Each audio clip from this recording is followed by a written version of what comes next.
Chapter 11. Go. James was shut in the back of a van for the first part of the drive back to Nebraska House. Even though he was knackered, and the driver wasn't allowed to talk, he couldn't sleep. After a couple of hours, the driver stopped at motorway services. They both drank nasty tea and used the toilet. James was allowed in the cab for the rest of the journey. He read the first road sign he saw. They were near Birmingham, heading towards London. It wasn't much of a clue about where CHERUB was. James reckoned they'd already gone more than 100 kilometres. It was 3 in the morning when James arrived back at Nebraska. The entrance was locked. James rang the doorbell and waited ages. A house parent shone a torch in James's face before unbolting the door. "Where on earth have you been?" It hadn't occurred to James that CHERUB had taken him without telling anyone. He scrambled for an excuse. "I went for a walk," James said. "For 26 hours? Well, get to bed, James. We'll deal with you in the morning." Nebraska looked even dingier after CHERUB. James crept into his room, but Kyle woke up anyway.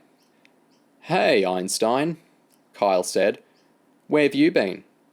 "Go back to sleep," James said. "I heard about your adventure in the off-license. 10 out of 10 for being a dumbass." James gave his nose a blast of some pain relief spray CHERUB had given him and started undressing. "Can't say you didn't warn me," James said. "Vince is crapping himself," Kyle said. "He reckons you grassed him up and they've moved you to another home for protection." "I never grassed," James said. "I've got to get him back, though." "Don't mess, James. He'll cut you up if you give him an excuse." Rachel shook James awake. "What are you still doing here, James? It's 10:30. You should be in school." James sat up and rubbed his face. His nose was tender. At least the headache was gone. "I didn't get in until gone 3 this morning." "Bit young to be out clubbing, aren't you?" "I just, James still couldn't think of a decent excuse for turning up at 3 a.m. "I want you in school uniform and out of the door in 20 minutes. "I'm tired." "Whose fault is that?" "I'm sick," James said, pointing at his nose. "Fighting, I suppose." "No." "How then?" "I think I must have slept in a funny position." Rachel started laughing. "James, I've heard some excuses in my time, but a swollen nose and a black eye from sleeping in a funny position is the worst ever." "I've got a black eye. A shiner." James explored the tender area under his eye with his fingers. He'd always wanted a black eye. They looked cool. "Can I see the nurse?" James asked hopefully. "We don't have a nurse here. There's one at West Road School, though." "Oh, please let me off school, Rachel. I'm dying." "You've been here for 3 weeks, James. You've been cautioned by the police, arrested for stealing beer, we've had a complaint from school about your behaviour in class, and now you disappear for a day and a half. We're pretty lax here, but we have to draw a line somewhere. Get your uniform on. If you want to complain, go and see the superintendent." James was putting his school books in his backpack when Jennifer Mitchum came in. "Aren't you too tired for school, James?" "Rachel's making me go." Jennifer locked the door and sat on Kyle's bed. "Those tests are exhausting, aren't they?" "What?" "I know where you were, James. I was one of the people who recommended you." "The last thing I remember is being in your office upstairs. Was it you that gave me the injection to make me sleep?" Jennifer smiled. "Guilty as charged. So, have you thought about joining CHERUB?" "It's so much better than here. I can't see any reason not to go. It's a fantastic opportunity. I thoroughly enjoyed my time there." "You were in CHERUB?" James asked. "Oh, back in the Stone Age. My mother and father died in a gas explosion. I was recruited from a children's home. Just like you." "You went spying and everything?" 24 missions. Enough to earn my black shirt." "What's that?" James asked. "Did you notice everyone at CHERUB was wearing different coloured t-shirts?" "Yeah. Nobody would talk to me because I was wearing orange." An orange shirt is for guests. You need clearance from Mac to talk to a guest. The red shirt is for younger kids being educated on the CHERUB campus. When they reach 10 years old, they can do basic training and become agents if they choose to. The pale blue shirt is for trainees. When you qualify, you get the grey shirt. After that, you can go dark. Which means you get awarded the navy t-shirt after an outstanding performance on a mission or missions. The real high flyers get awarded the black shirt, which is for outstanding performance over a large number of missions. How many? Oh, it could be 3 or 4 really outstanding missions. It might take 10. The chairman decides. The last shirt is the white one. That's for staff, and old girls like me. So you still work for CHERUB? James asked.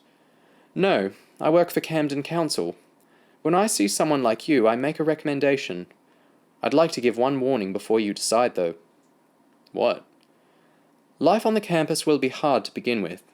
You have to learn a lot of skills, and CHERUB needs you to learn them before you're too old to use them. Everyone will seem better than you at everything. How do you think you'll cope with that? I want to try, James said. When I got arrested the other night, the policeman said kids like me get out of their depth and end up in prison. It freaked me out when he said it because that's exactly what always happens. I never try to get in trouble, but somehow I always do. So would you like longer to think? Or shall I ring CHERUB and tell them you're coming? I've got nothing to think about, James said. James was being picked up at 3, leaving tons of time to get packed. He felt a bit sorry for Kyle. He was a nice kid who deserved more from life than a crummy room at Nebraska House and £3 a week pocket money. James peeled 2 £50 notes out of his wad and stuck them under Kyle's bed covers. He scribbled a quick note. Kyle, you've been a mate. Moving to another home. James. Kyle came in the door. James panicked. He was crap at making excuses. What time's our pickup? Kyle asked. What? James asked. You heard. When's the bus to CHERUB? They recruited you as well? When I was 8. I don't understand, James said. Kyle started pulling everything out of his wardrobe. 4 months ago, I was on a mission for CHERUB in the Caribbean. I put something I shouldn't have been touching back in the wrong place. The bad guys noticed, got suspicious, and disappeared. Nobody knows where. 2 years' work for a dozen MI5 agents down the toilet. All thanks to me. What's that got to do with you living here? James asked. I wasn't exactly the golden boy when I got back to CHERUB, so they sent me on a recruitment mission. Here? Bingo, James. Stuck in this dump trying to find another kid to join CHERUB. Jennifer thought you looked the type when she saw your school record. She made sure you got this room so I could evaluate you. So what you told me about your parents and stuff was lies? Kyle smiled. 100% fiction. Sorry. You wanted to get Vince back. Do you have a plan? You said stay away from him. I hate him, Kyle said. He was in a foster home and picked a fight with a 7-year-old. Threw him off a roof and broke his back. The kid's in a wheelchair for the rest of his life. Jesus. You know where they keep the spare sand for the kiddies pit? Kyle asked. Under the stairs. Get 2 bags. I'll meet you outside Vince's room. It'll be locked, James said. I can deal with that. James struggled upstairs with the sand. Kyle had picked Vince's lock and was already in his room. I thought you were a slob until I saw this, Kyle said. Vince and his little brother Paul weren't big on housekeeping. There were dirty clothes, magazines, and CDs everywhere. It's a normal boy's bedroom, James said. It's not going to be for long. Start tipping the sand everywhere. I'll find some liquid. James put sand in the beds, drawers, and desks.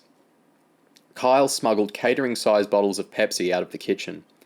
They shook each bottle up so it exploded when the lid came off.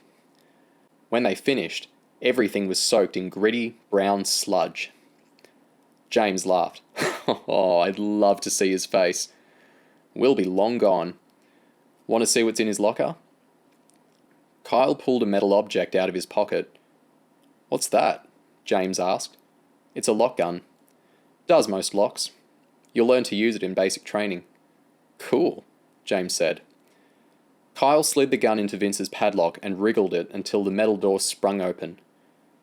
"Girly mags," Kyle said. Kyle tipped the magazines onto the floor. "Hang on." "What?" James asked. "Look at these." There was a row of savage-looking knives in the bottom of the locker. "I'll be confiscating these," Kyle said. "Get me something to wrap them in." "Everything's soaked." "I don't care," Kyle said. "I can hardly walk down the corridor with that lot in my hand." James found a sweatshirt under Paul's bed that only had a bit of sand on it. Kyle bundled up the knives. "Okay, James, how long till pick up?" 20 minutes. 20 minutes too long, Kyle said. "I hate this dump." Chapter 12. Name. James sat in Merrill Spencer's office wearing CHERUB uniform with the pale blue trainee t-shirt. Merrill was James's handler at CHERUB. She'd won a sprint medal for Kenya at the Atlanta Olympics and taught athletics on campus. Her legs looked like they could break rocks. Merrill held James's safety deposit key in the air over the desk between them. "Not many kids come in with one of these," Merrill said. "I got it when my mum died," James said. "I don't know what's inside the box." "I see," Merrill said suspiciously. "We'll keep the key safe for you. What about the cash Kyle found in your room?" James was prepared for questions about his cash.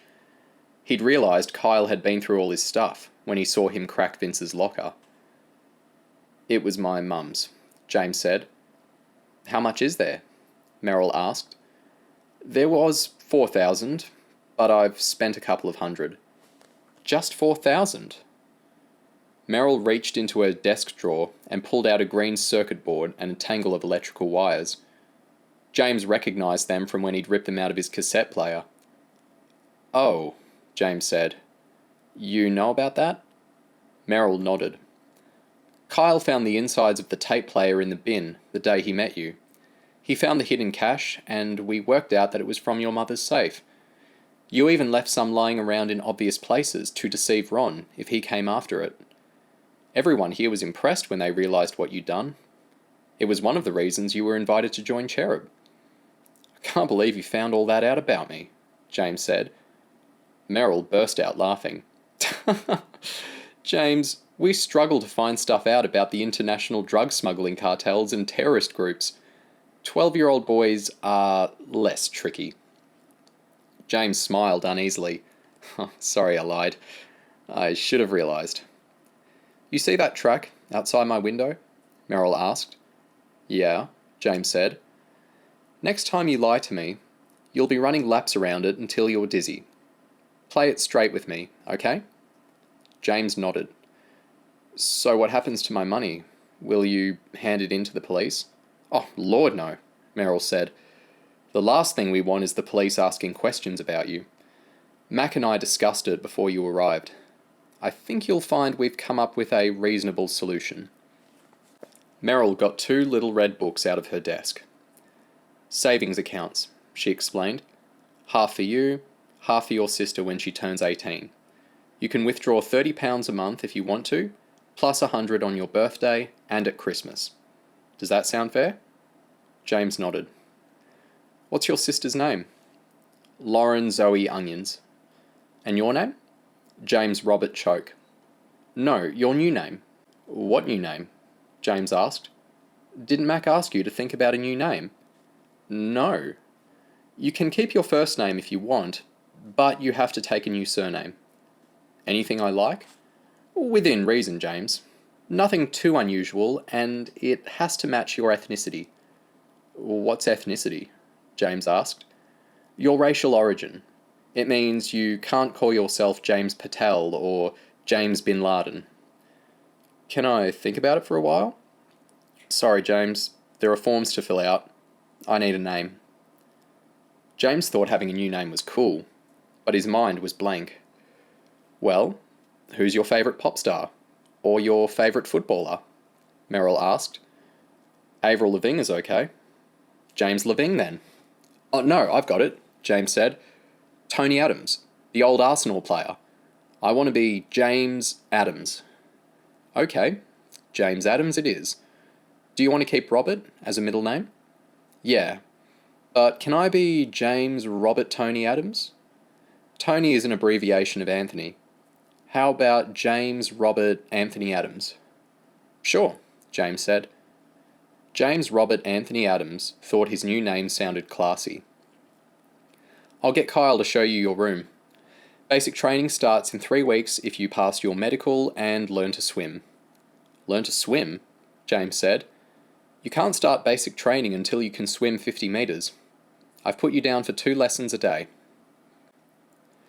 Kyle took James upstairs to the living quarters. Bruce Norris said he wants to see you. Kyle knocked on a door.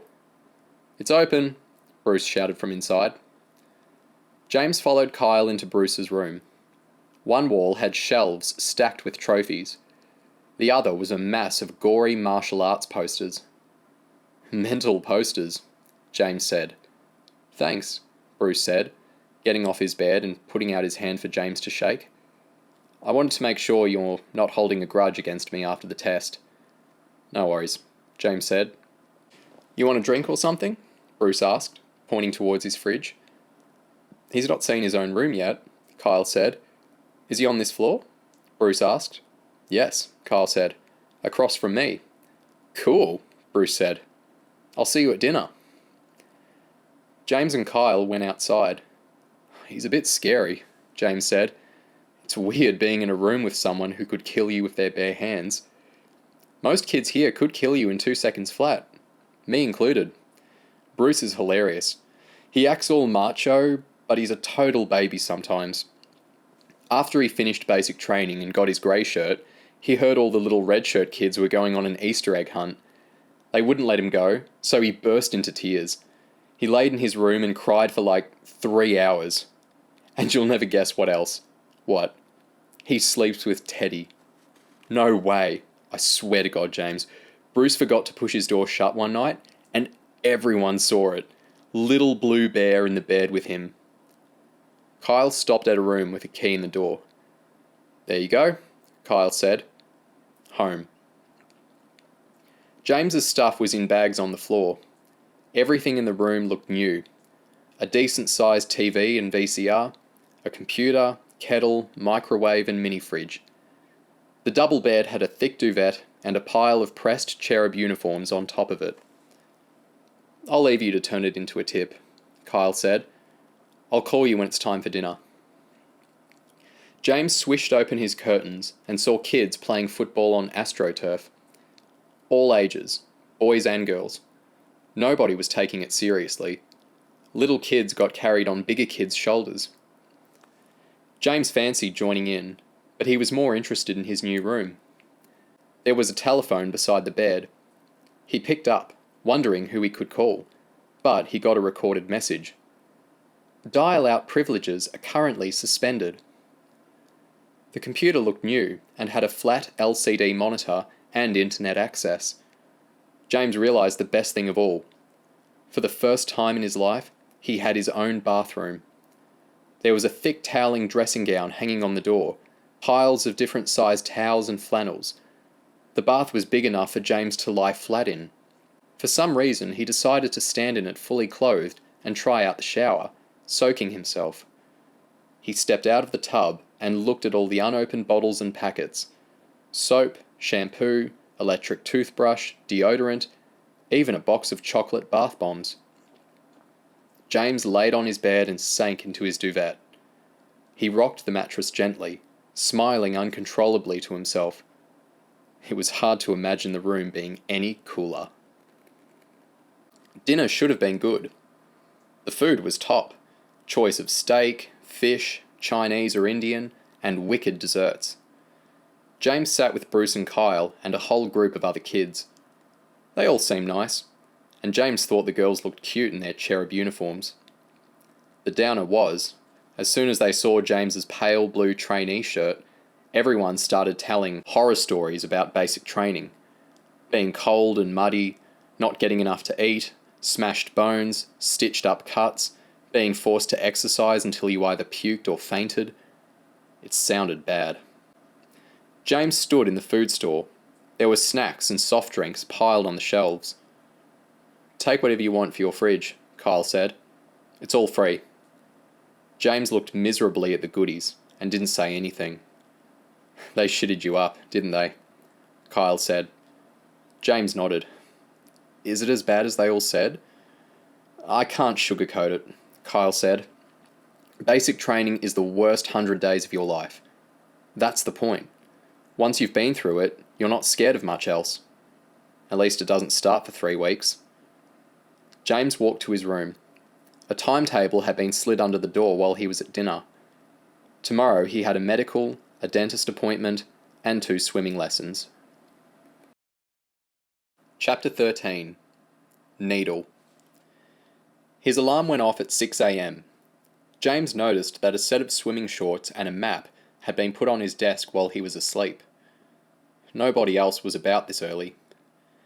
James walked to the canteen, where a couple of teachers were eating breakfast. He found a newspaper and looked through the sports pages while eating cereal. The map was easy to follow, but James hesitated when he read the sign on the pool door. Learning pool. Children under 10 only. James stuck his head round the door. The pool was empty, except for a girl of about 15 who was swimming laps. When she saw James, she swam to the side and propped her elbows on the edge. "Are you James?" she asked. "Yeah. I'm Amy Collins. I'll be teaching you how to swim. Go in the back and get changed." James undressed. He noticed Amy's black CHERUB t-shirt on the bench and her bra and knickers on a hook. James had worried his instructor would be some tough guy shouting and bawling at him. Seeing Amy's undies made James realise that making a fool of himself in front of a girl was even worse. He stepped out of the changing room and stood by the steps at the shallow end of the pool. "Come up this end," Amy shouted. James walked along the 25-metre pool, nervously reading the depth markings. The deep end levelled off at 3.5 metres.